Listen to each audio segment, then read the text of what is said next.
Ito po ang UV printer namin dito sa Transfer 8999. Nandito naman po ang aming printer head. Nandito naman po ang aming wiper at ang capping.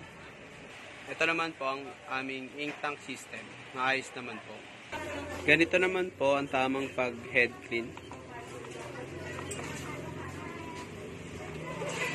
Ganito naman po ang tamang pag-nozzle check.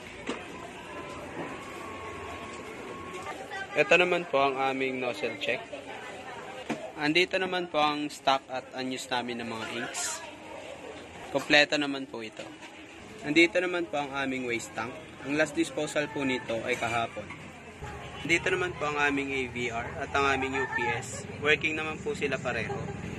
Andito naman po ang aming daily checklist. And ito naman po ang aming production log. Nakapag-print po kami dito ng 1,024 pieces. Yun lang po. Thank you.